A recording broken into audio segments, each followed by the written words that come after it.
And I will, yeah. Okay, so I'm letting everyone in, so everyone be aware of that. Here we go.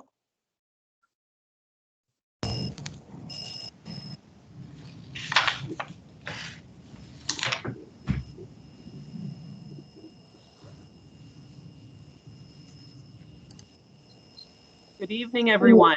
We're going to give you just one more minute to join us, and then we'll get started. Thank you for being here.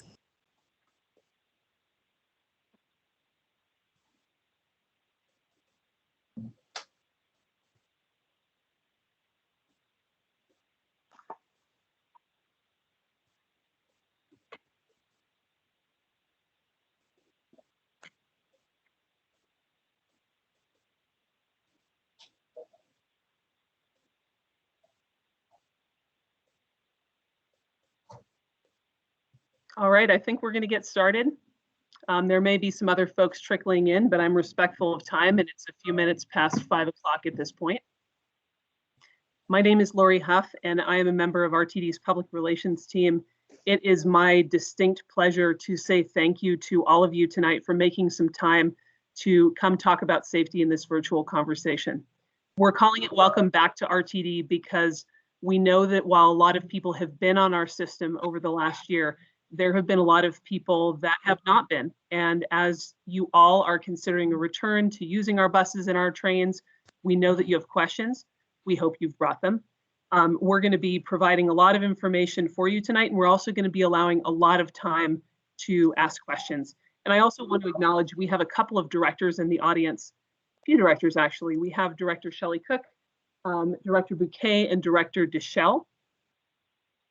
So it's at this point that I want to go over a few housekeeping items, and you're going to be looking at a slide deck that will be presented. So just a moment. Can you guys see my screen? Yes. Yes. Yes. Excellent. Okay, Lori, here you go. Thank you. So how are we going to make this meeting most effective? First of all, be aware that you are being recorded right now. We are recording this meeting so that we can share it later and this content can be reviewed by other folks. We're going to ask that you hold your comments and questions until the Q&A period later in the meeting. And when we get there, I'll explain how we're going to be fielding questions. We ask that you mute yourself. So if you're on your phone, please press *6 to mute or unmute. If you are accessing this meeting online, please look at the black bar that's part of this meeting and click or unclick on the microphone icon. That's how you do that. There's also captioning available if you need that. And that is what we have at this point. The only other thing that I will say before we get into it is you may have questions about how this meeting will unfold. And you're going to be hearing from various RTD leadership at the beginning of the meeting for a few minutes each. They're going to be talking about various safety related topics. And then as mentioned, we're going to open it up for questions, and we want to get to as many questions as we can. So with that, I'm going to hand it off to RTD's Assistant General Manager of Communications. I'll add it to Neelis. Well, thank you so much, Lori, and thank all of you for joining us. We very much appreciate you taking time out of your schedule to be with us. We feel it's really important that we engage so that we can help you be prepared to hop back on RTD services if you haven't already, or to write us more and to instill a level of confidence in you writing from the aspect that it's actually very safe to ride RTD. As more people get back into activity in their communities, getting back to work, perhaps people getting back into the office many organizations are doing hybrid work schedules. We want to make sure that you know that RTD, riding RTD, is very safe, and it is not a transmitter of COVID-19. And there are some reasons for that. There's a growing body of research that indicates across the world, really, that transit has been very safe all through the pandemic. And there are some reasons for that. Number one, people largely follow the rules when they ride transit. They wear masks. Masks are still required when riding public transit all across the country. And so that's one thing. Also, people typically do not talk when they're riding transit. And so that saves from the aspiration and the droplets going into the air. Also, people are mindful of spreading out when they're riding transit. And our airflow and air exchange systems on our vehicles are very good. You're going to hear more about that in just a minute. We know that people have questions. We know there's some trepidation about just getting back in action in many aspects of your life. But we're here tonight to answer your questions that you have as it relates to safety. As Lori mentioned, we have many leaders here at RTD that are on this call, and also some board members who, if you have a question for some of the board members on the call, they're always happy to chime in and answer whatever questions. We also have a tremendous amount of information on our website. We have an online newsroom that we call the News Stop, and you can get to it right on our homepage of the RTD website at rtd-denver.com. And you can get a lot of safety related information right there on our website. One other thing I'll pitch is that if you're not aware that we have a mobile ticketing app, try it out. It is a contactless way to ride transit and pay for your fare and use that as your fare, your smartphone. And so there's information also about our mobile app on our website. And with that, I'm going to hand it over to the head of safety and security here at RTD, our chief of safety and security, and that is Mike Meader. Go ahead, Mike, take it away. Thanks, Paulette. I appreciate that. Well, good afternoon, and thank you all for joining us. The safety of our employees and customers is definitely of the utmost importance to all of us here at RTD.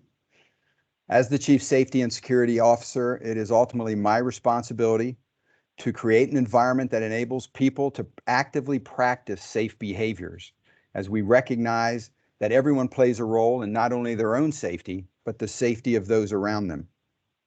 Throughout the COVID-19 pandemic, RTD has worked very closely with the national, state, and local public health agencies.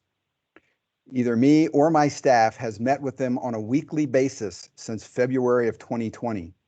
We've done this to ensure that health guidance is clearly understood and appropriately applied to our operations and all the services we provide for you every day. RTD has and continues to maintain strict protocols for cleaning and disinfecting our buses, our trains, our facilities, protocols for the use of face coverings, physical distancing, vehicle building capacities, among other things. And now, as you see the positive cases continue to decline, vaccinations increase, and life begin to return to some semblance of normal, RTD continues to take a very cautious approach to recovery from the pandemic restrictions. We continue to make decisions with safety top of mind, still based upon health guidance, best practices in the industry. We talk to our peers every day, every week, and current Federal Transportation Security Administration mandates. I do recognize that if you don't feel safe to get on an RTD vehicle, you probably won't ride with us. So my hope is the information that we provide you tonight will convince you that it is safe, and I'll see you soon on an RTD bus or train. I look forward to answering your questions tonight. And with that, I'd now like to introduce our Chief of Police, Bob Grotto. Take it away, Chief. Hey, thanks, Mike. So yeah, good afternoon to everybody. I'm just going to give you a high-level review of our security program with RTD. I'll start by saying RTD's invested heavily into the security of its ridership. We've got 2 award-winning 911 centers operating across the district. The agency has thousands of cameras, both on the wayside, so fixed on platforms, and then also on our vehicles.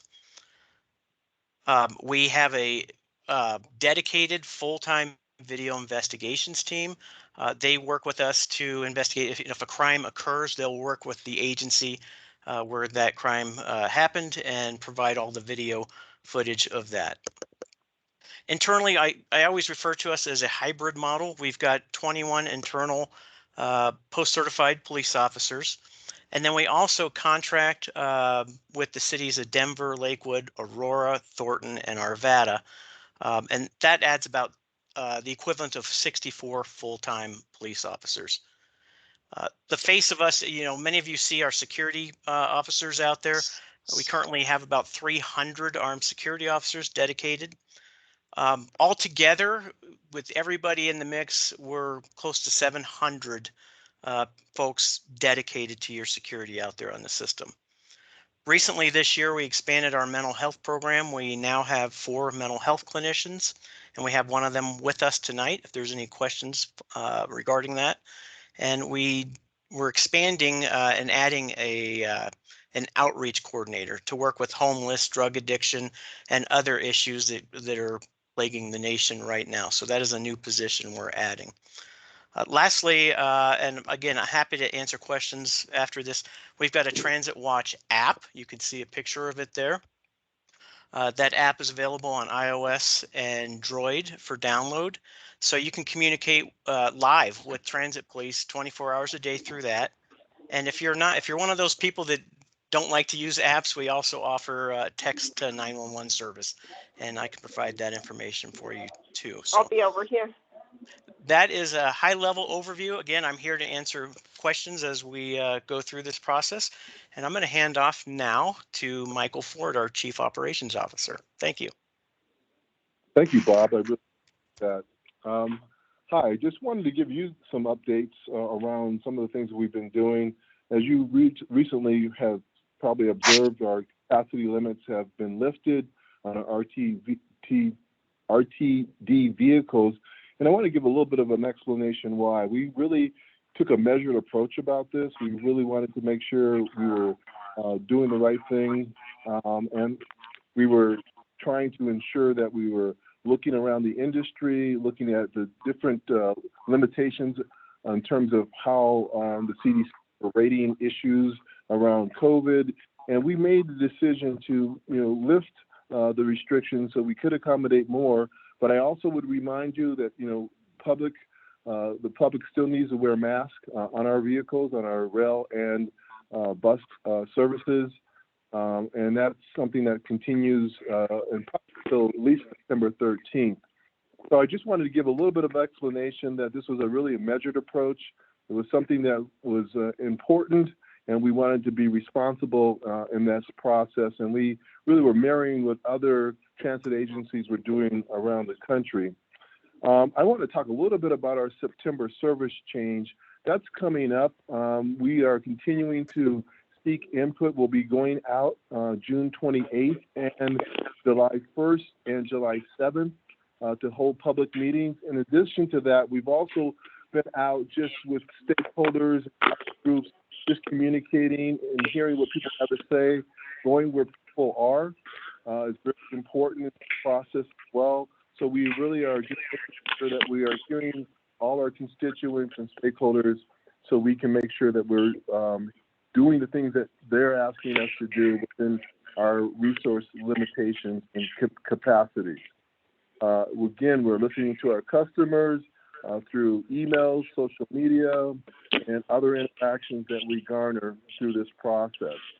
So I just wanted to acknowledge the work that's been done on lifting the capacities around our engagement with the public and really utilizing that information to make changes and adjustments to our schedule. And I'd also like to take an opportunity just to plug that we are hiring. We need operators, we need mechanics, we need a lot of different services. And if you go to our website or contact us, you can see the opportunities that are listed. There are good paying jobs here with good benefits, and I would encourage anybody interested in seeking employment with RTD. I just want to let you know we're ready, and we would love to have you here. So please let us know. But we are hiring, and I just wanted to make that point.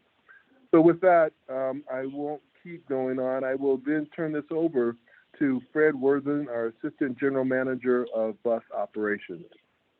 And Fred, before you jump in, I'd like to kindly ask of folks on the phone, could you please mute yourself until we start talking about questions and answers? Thank you very much.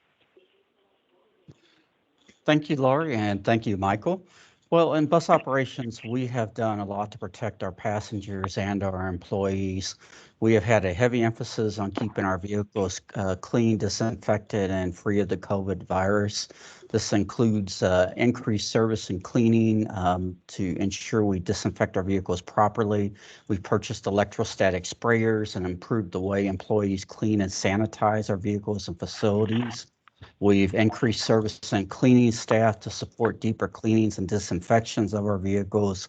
And we continue to maintain these stepped up cleaning protocols that we established during the pandemic, at least for the time being. We've also done things to ensure that we have proper airflow throughout our vehicles. So each one of our vehicles has a specific design with hatches and windows to help move airflow throughout our vehicles.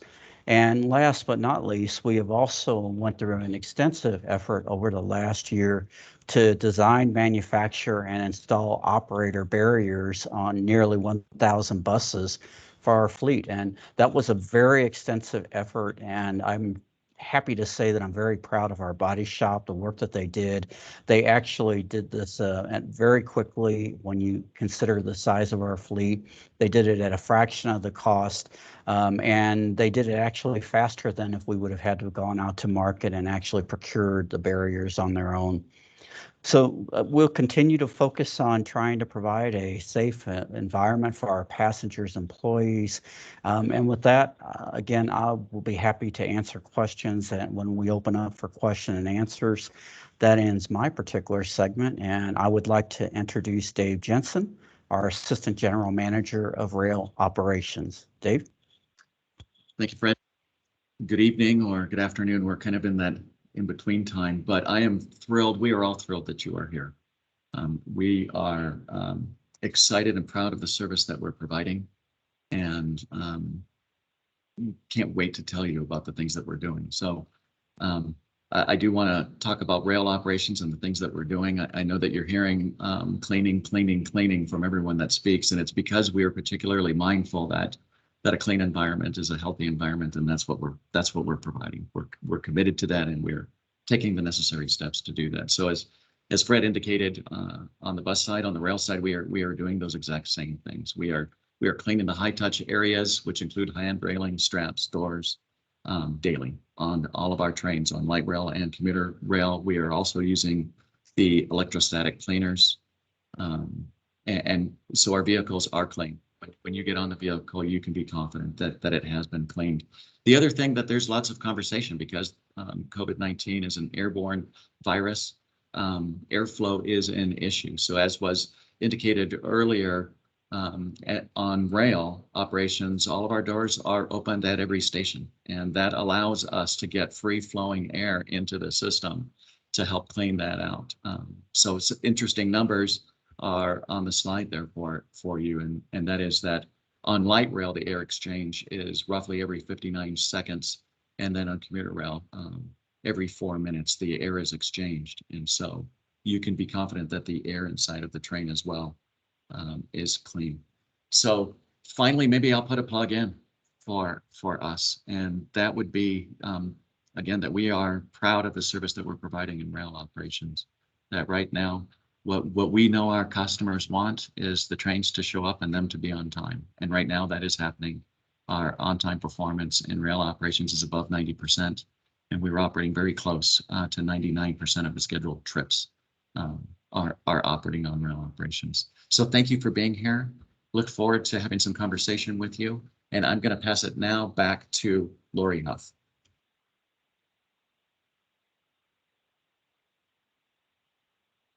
You're on mute, Lori. You would think we'd be at this point in the pandemic and I would have figured that out. Thank you. Thank you very much, Dave. We appreciate that information. We appreciate all the information that you just provided. We've reached the point in the meeting where we are happily going to accept questions. So we're going to go to folks who might have some questions. If there is anyone on the phone who has a question, please press *6 to unmute yourself. I'm going to call a couple of phone numbers here. One phone number, it looks like. And if you don't have a question, great. But let's see if you do. Last 4 digits are 7518.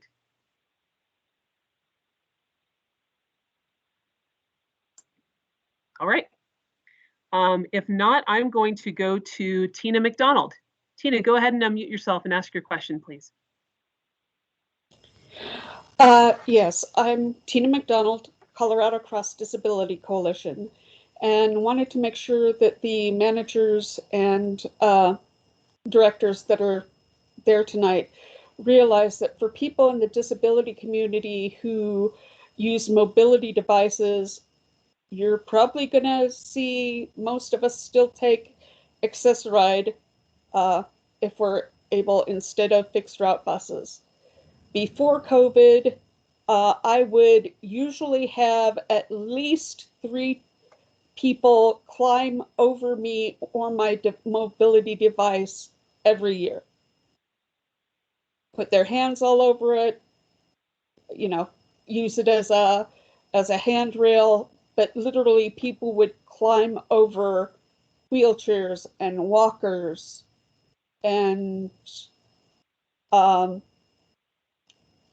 not only is it very unsanitary, it causes huge breakdowns of our equipment. The other thing was that because there is not a single RTD bus that is fully ADA compliant in terms of accessibility.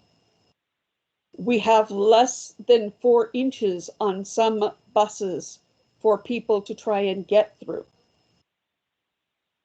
That creates a huge risk in terms of fire and crash exits coming off of the buses. Thanks. Tina, thank you. Who would like to speak to Tina's thoughts here? Hi, this is Michael Ford, COO. I appreciate the comments, and I know that we had some earlier discussion today about the need for speccing of equipment to ensure that we are taking into account concerns registered by the disability community. I know some of the vehicles you were speaking to that were ordered in 2015, but as I pledged to you earlier today, we will work with you and others to ensure that the equipment going forward is meeting expectations, and people are involved directly to help us make the service as best as it can be for everybody involved. So I do appreciate the comments, and I look forward to continue to work with you. If we could do some sort of public administration campaign or public affairs campaign saying, please do not touch people's mobility devices, that would help. Ms. McDonald, this is Pauletta Tanelis. I lead our great communications team here at RTD, and thank you for that suggestion. My team can go back and talk about that because we've actually talked about a few things, especially given the new signage that will be going up soon at the high blocks of the rail stations. And so I see this as kind of a collective message. So thank you for your suggestion. I appreciate that. Thank you. Next, we have Karen Fennell. Karen, I see that you've kindly dropped your question in the chat. Do you want me to read it, or would you like to speak it? I'd be more than happy to read it as well. First of all, I just want to say thank you so much for putting this opportunity together for members of the public to meet with you all. I think this is incredibly kind and also helpful for members of the public to be able to do this outreach with you.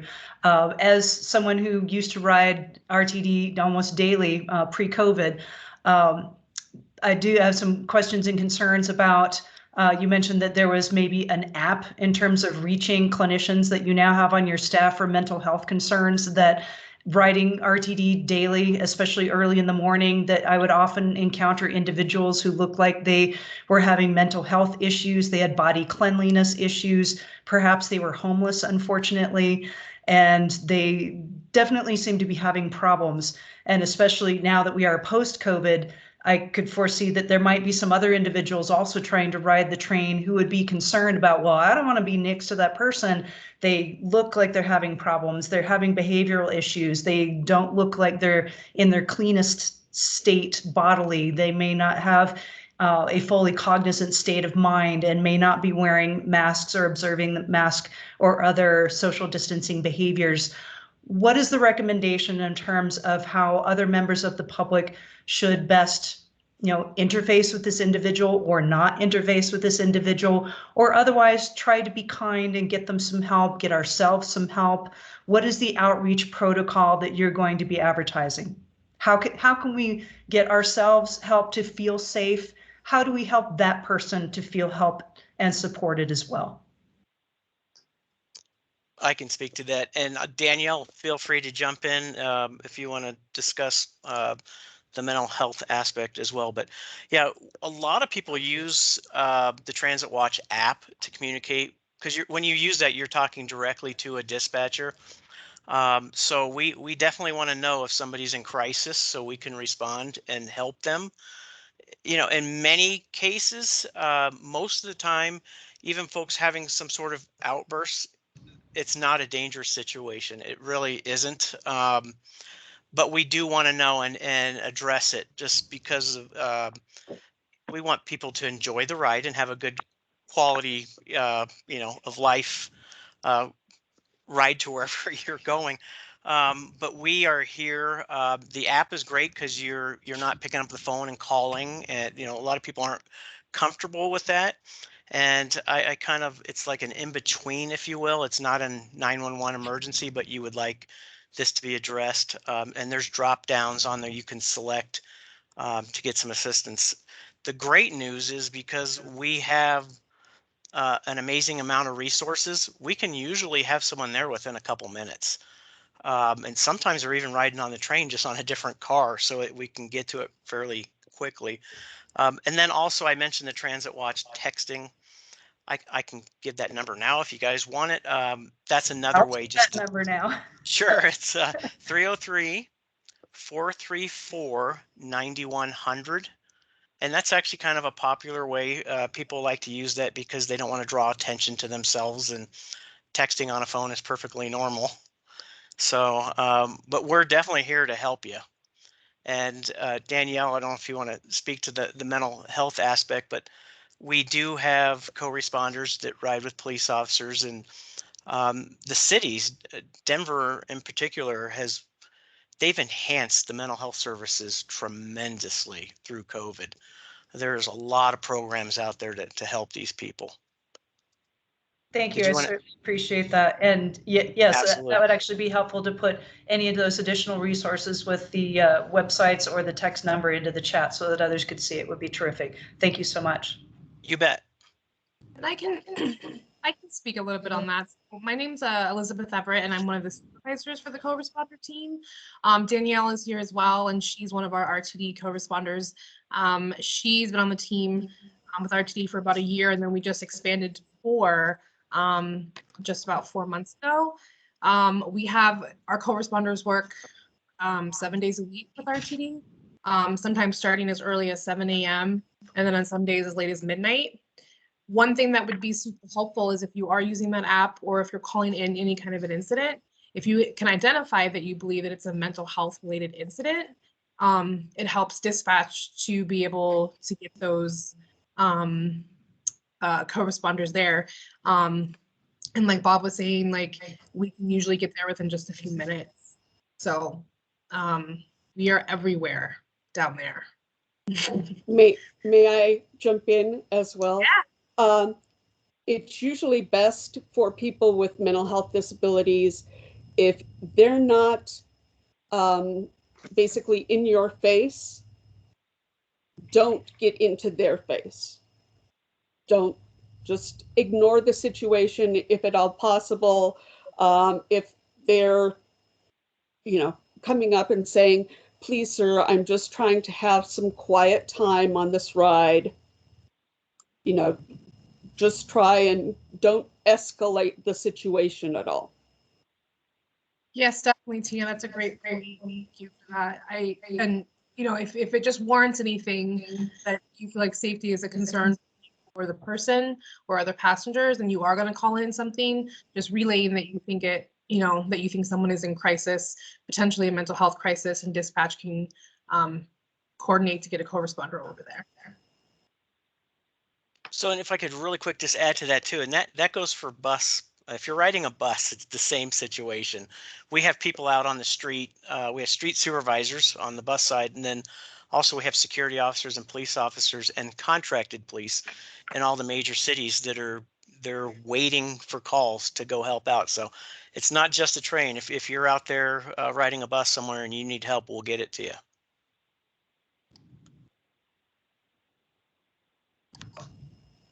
What additional questions do we have? Don't be shy. We're here. We're here to answer your questions.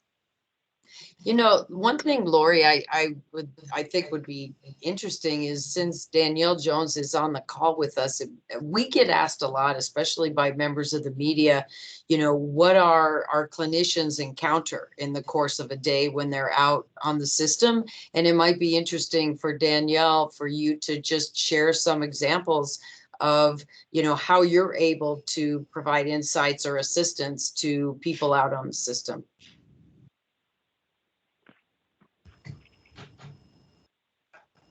Yes.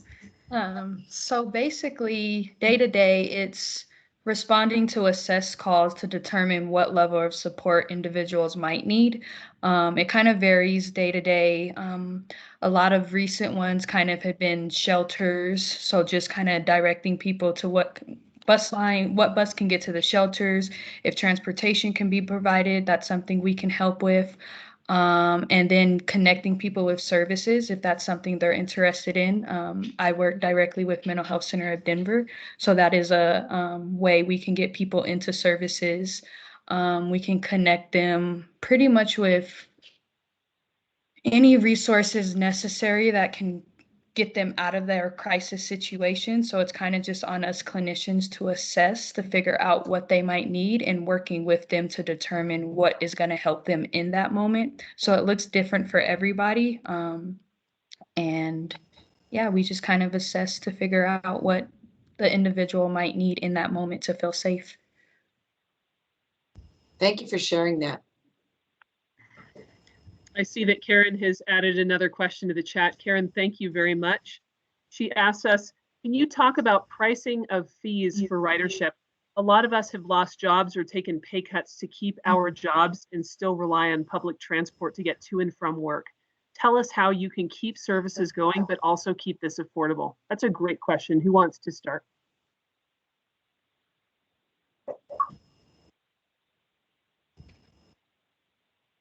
I guess I can jump in, Lori, if that's okay, even though that's not my, yeah, but what I would say is this: we appreciate your writing. Thank you. In terms of fees, we are at the cusp of implementing a full fare evaluation of all of our fares and fare processes. The challenge to that, though, right now, it looks like it will be a lengthy period of time before making a decision. So I don't foresee any fare changes coming quickly, but I will say this: possibly speak to neighborhoods, possibly speak to employers, contact RTD, because we've got a number of different discount methods and passes. We've got the Live program, so there are ways for us to help you ride our system. So if you contact us directly, we can talk about your specific situation and see if there isn't something that we can do. Yeah, thanks a lot, Dave. This is Pauletta. I just want to add on to that. So the holistic fare study and equity analysis that we're just embarking upon is for us to really take an honest and open look at our whole fare structure. And the goal, of course, being is how can we make sure that we provide the best access we can and make riding RTD transit as affordable as we can, especially for the people who are most transit dependent, right? And so this is a great process. Our general manager and CEO, Deborah Johnson, has made it a priority, and we are embarking upon this. It's a very comprehensive process that will have extensive stakeholder and public engagement. In fact, next Wednesday night, June 30th, we're going to be doing a live telephone town hall meeting with our general manager and CEO and some of the folks on this call And we will lay out this fare structure. We want to hear what you have to say. We'll do some live electronic polling. So we invite you to join us for that meeting also next Wednesday at 5:30. I think it's 6 o'clock actually. Am I right, Tina, Lori? I think it's 6 o'clock next Wednesday. And that information is on our website. We call out to a lot of numbers, but then you can also call in, and anybody could do that to join the meeting. But that will be a great process for us moving forward. The past programs throughout this process will also be evaluated, because sometimes those might be complicated, but the important thing is we do have good discounted past programs right now that people could be taking advantage of in the midst of while we do this whole evaluation. So thanks for bringing that topic up. And I will add very quickly, we have an attendee who's joined us in the meantime by first name of Deborah. I don't see a last name, but I suspect this could be our general manager and CEO. And if it is, Deborah, would you like to share your thoughts?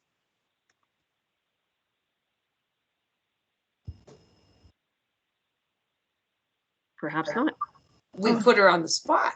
I have a question about the Flex Ride. Thank you. Yes, please. Would you expand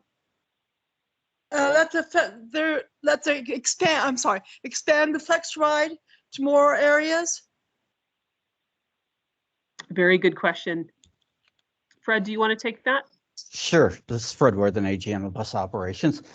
We are constantly evaluating service and demand for services. We actually have one of the largest micro fleets in the United States with I believe we have 21 or 23 flex ride areas right now. Most of the time, the flex rides begin through some type of a grant process or through community engagement processes. So if there is something specifically that you're looking for with regard to flex ride, I would suggest that you attend one of the service change meetings and provide input to the areas that you would like to see the flex ride expanded to. Thank you so much. I note that Earl Lee has his hand up. Earl, would you like to ask your question, sir? Absolutely. Thank you for holding this meeting. My question has specifically to do with the men's restroom at Denver Union Station. Pre-pandemic, it was a struggle to get in there. Typically, there were 7, 8, 9, 10 men in there, usually changing clothes, showering, doing drugs, et cetera, et cetera. Now, I know at one point, you started to limit the number of people going into that restroom, and that has certainly made a huge difference. I use a wheelchair, so I have to use the larger stall that's on the end in there. And pre-pandemic, it was very difficult. I'd wait sometimes 20 minutes just to get into that stall. I've also had people, when that stall opens, literally jump over my wheelchair to take that stall away from me. Last week, even with the monitored people, I had someone go in just before me and take the big stall. I engaged him and said that was for handicapped and that I needed the stall. He said it's not marked, and so it's first come, first serve. I see this as a continuing problem, much better with security out front. And security came in. I went out and got the security guard, and he cleared the stall, and all that was fine. The officers did what they're supposed to do.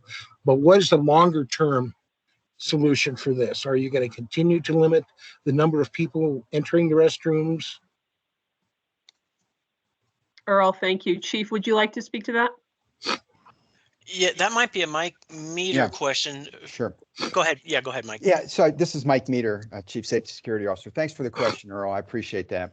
One of the reason for the changes was around the public health emergency, certainly. Also, a lot of the activity that was occurring down there. We were concerned about people who were in there, as you said, using drugs and overdosing and those kinds of things. So it really was for the general purpose of the public health. We are at this point going to continue the process that we have to ensure that we are kind of limiting that. We are still in a public health emergency, although it seems like life is returning to normal more and more.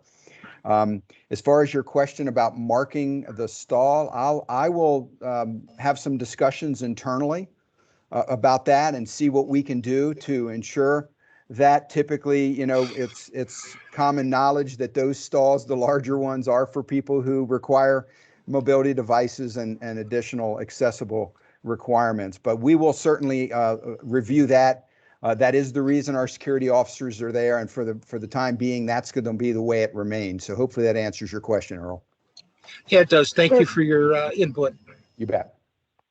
Michael, I'm sorry, when you're saying it's common knowledge, unfortunately, to a lot of people who are homeless, it's not common knowledge.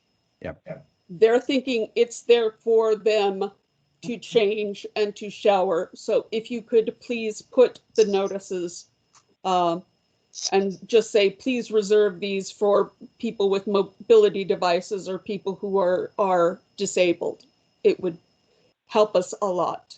Thank you, Tina, for pointing that out. I will certainly do that. I appreciate it. At this time, I'm noting that we have several directors on the call, including our chair, Angie Rivera-Malpietti. Angie, would you like to address the group?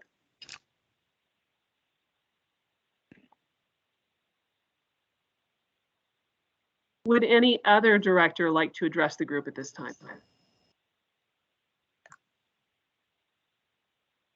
We like putting people on the spot during these We do. meetings. Everybody's pretty good on their feet, so. Looks like Director Bouquet raised his hand. That's all I got. If I may. Please. Thank you. Yeah, like Director Deschelle said, it's great to be here. Thank you, staff, for taking the time and getting this presentation ready. Just two little comments. I did put a link to the proposed September service changes for those who are interested. They are coming up. There is a listening section next week for those that are interested. Kind of going towards the question that Deborah raised. So for anyone who is interested, it is on the RTD website as well. And the other one is wearing masks on public transit. I have been on a lot of public transit recently, and RTD is doing a great job of saying, you know, still make sure you wear your mask, even though mask mandates are getting lifted all around. Continue to wear your mask when riding public transit. That would be the big one I would just like to say. And thank you, everyone. Director, thank you very much. I noticed that Director Geisinger has her hand up.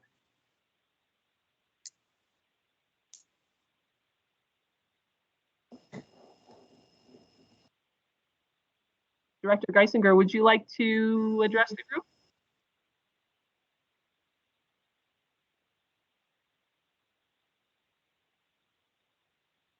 Is she on the phone, Lori? She is not, and I see her mute and unmute button toggling back and forth. Oh, okay.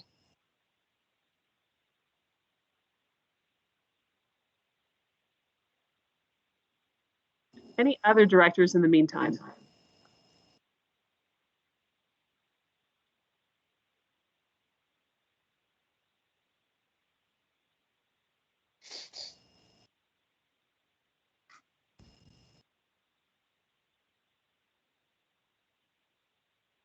What other questions does the group have? Sorry, Michael Ford knows I'm not shy, but when is there going to be contactless payment for Accessoride? I appreciate the question, Michael Ford, COO. I will need to get back to you on that. I don't have a particular timeline on that particular comment, but given that we're taking notes, I will definitely look into that and hopefully be able to provide you some more information. Okay, thank you.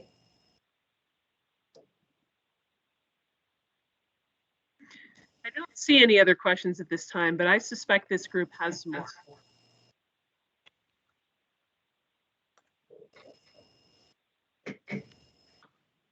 And if not, Pauletta, is there anything that you'd like to share with the group? Well, I think this has just been obviously an extraordinary year and a half almost for all of us. And, you know, COVID didn't come with a manual of how to deal with anything. And as much of what you've heard from several of our folks on the call is we all got thrown into having to make decisions quickly and having to think differently and having to look at safety differently, right? And I have to just say, you know, being on the inside while all this was going on and being a part of it, it really was extraordinary because not only were we doing what made sense to us and were able to be nimble, but we were working with, like Mike Meader said, our local, state, and federal health officials every day, transit peers. So other transit properties across the country, we were all learning from each other. And I have to say, it was really, that was a very enlightening experience to just see how everybody helped everybody through this whole thing. But all of it, every day, 24/7, has always been with the safety of our customers and the traveling public at the forefront of everything that we did. And again, we're all still learning, right? But again, the importance of us all being together today is to just help people to understand that that safety is a priority here, and that hopping on and riding RTD is as safe as you're going to get anywhere. And the research that I talked about earlier in the meeting that has really been done across the world, even in places like Paris and Japan and various other places, New York, even in large, massive cities like that, COVID has not been transmitted via transit. And so that's a great thing. We have more people vaccinated. We have great cleanliness happening across our system. So we're all here to listen and to hear your concerns. If you even want to just contact our customer care center, they are there for you. And so they're always there to provide additional information. And if they don't have the answer, make sure that they can get that to you as swiftly as possible. Our Assistant General Manager of Rail Operations, Dave Jensen, has his hand up. Dave, what would you like to tell us, sir? Well, what I see is a question in the chat that I wanted to address real quick, and then depending on how long that takes me, I'll just give my final thought on it. So it looks like Karen is asking about service levels and an increase in what we're doing in terms of scheduling and that sort of thing. So my answer on the rail side is there's no plans currently to add more trains. But what we are doing is we can make the trains we are running larger. And so we are watching ridership almost daily, weekly for sure. And then we're adjusting the train sizes on light rail to meet the demand that we're experiencing. And so we are watching ridership very closely. Same thing with commuter rail. We're watching ridership closely. It's a little bit more difficult for us to make the trains bigger on commuter rail, but we can do that if necessary. But as ridership dictates, and then those are the things that we are absolutely evaluating. I will put a plug in for, I believe Mr. Ford gave the dates on when we have the service change input from the public. And so if you've got some input, we'd like to hear it. And very much so. If you would join us in those meetings and provide your input, we would be grateful. And then I'll take this as my opportunity, since I've got the mic already for people signing off, just to express my gratitude to all of our customers and everyone involved in this. I appreciate your being here. We really do want to hear from you. We really do want to provide you the best quality service we can. And without your input, that would be hard. But because of your input, we can work in the direction that you want.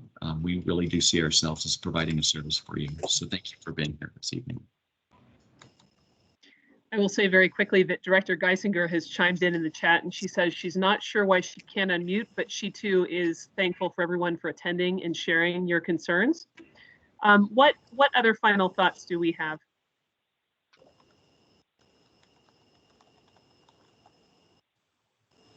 If I can, just a quick note about the transit watch and security on the buses in particular.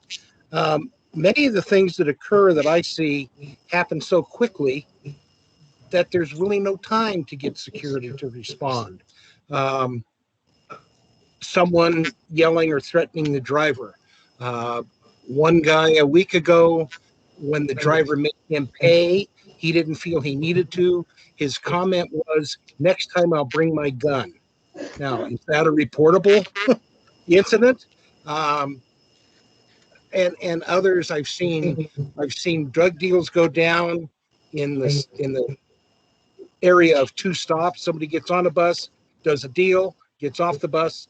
You know, some of these things happen so quickly, you don't have time to request security. I think if you could have more undercover, if you will, officers traveling, especially on some of the major routes, the 15, the 16, the 0 come to mind. I think that would be beneficial. Yeah, I'll jump in really quick. We definitely would like to know, even if the incident is over. I mentioned earlier about the video investigations unit. They'll pull video, and a lot of times they'll go, "Oh, that's this guy." You know, we know the frequent troublemakers, and so it's definitely helpful for us to have that. And then also, if we know we're having trouble on a particular route, then we can put more resources on that. And lastly, we do. I won't go into specifics, but there are undercovers that ride as well. Obviously, you can't have that on every bus, but we do have those people out there doing that for us. But yeah, please report. We want to know because we want to help. That's the great thing for me being in transit policing is, you know, my old life. We just react. In the transit world, we want to do one-on-one policing and solve problems. We have that luxury. So if you're having trouble, reach out, let us know, and we'll do what we can to help out.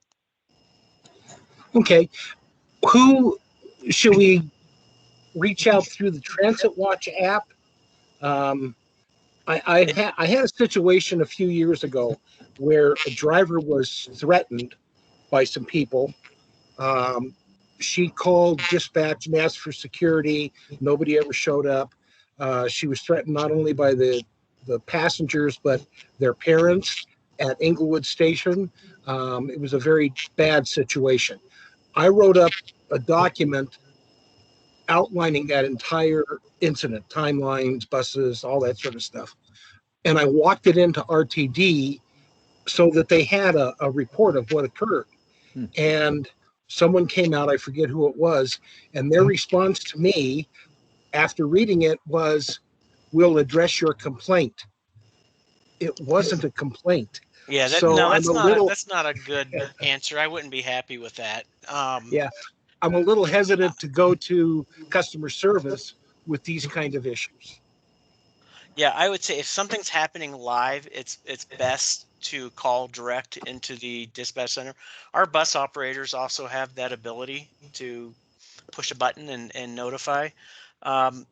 We have new technology that's coming down the road that's going to help with some of these situations. We have a grant. We're working through that process.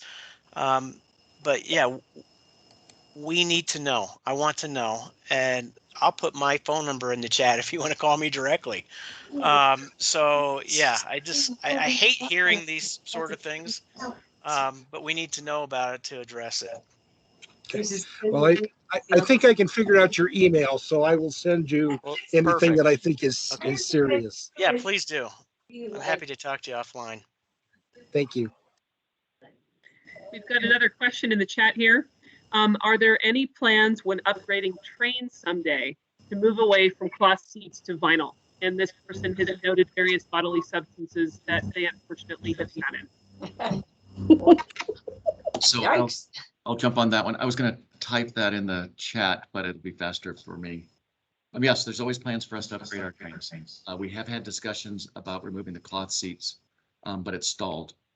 So honestly, right now, as it stands today, no plans for us to change that out.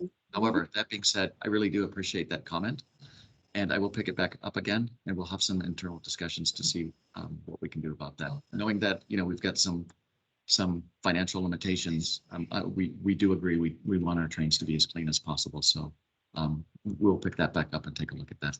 Thank you for that suggestion. Final thoughts from anyone in this meeting? Yes, we're hiring. We need operators. We need mechanics. we need opportunities. We have a lot of opportunities for our RTD here, and we just want to put a plug out there that we're hiring. So please, if you're interested, come see us. Michael, thank you. Who else has a final thought?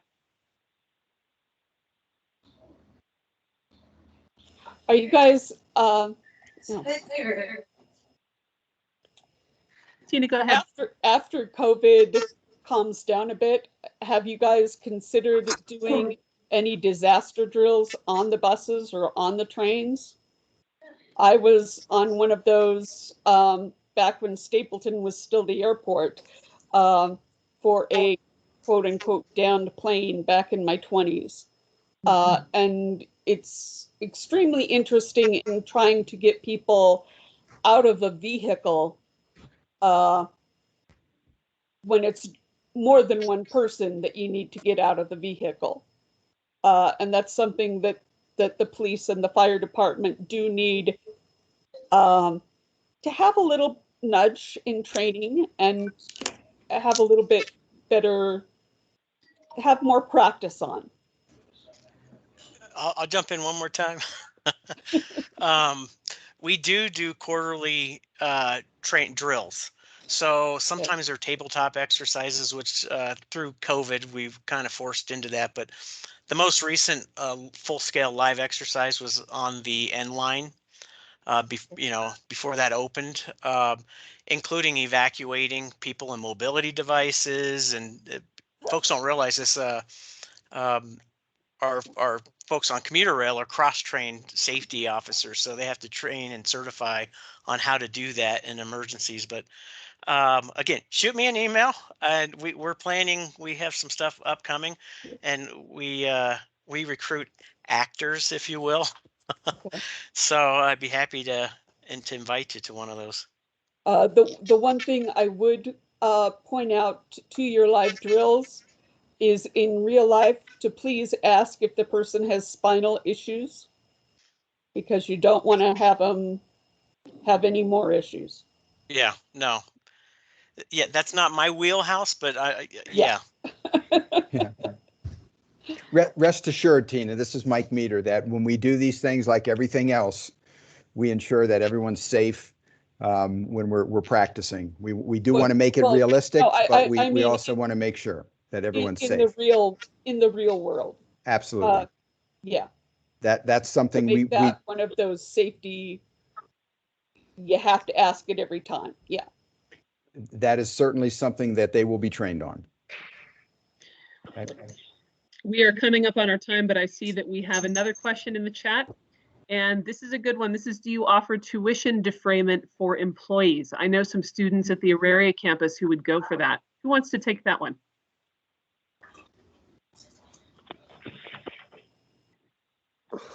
Michael?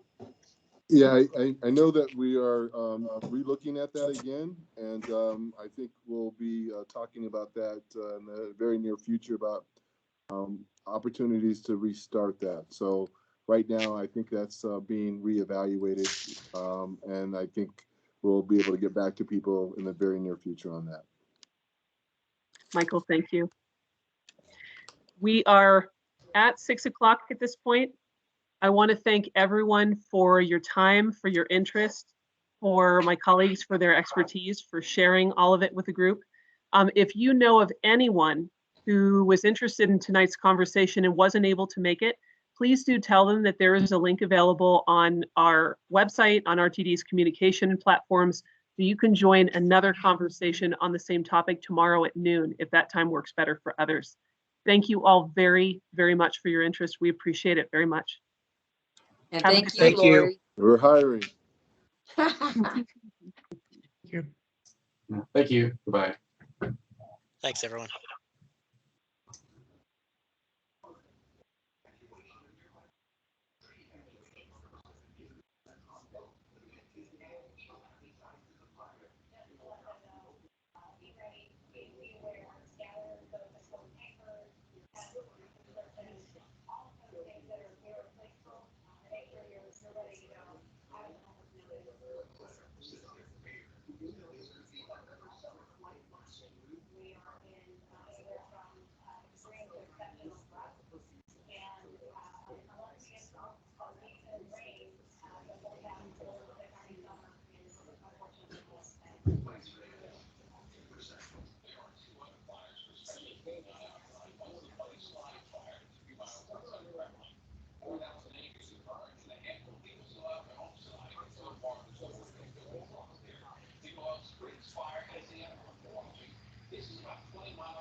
Just going back to working in Israel next week, so this is the last time you'll see him from the scenic Salinger skyscape. We've put up with my stupid names for all of your backups for the last year. They're very good humor about this.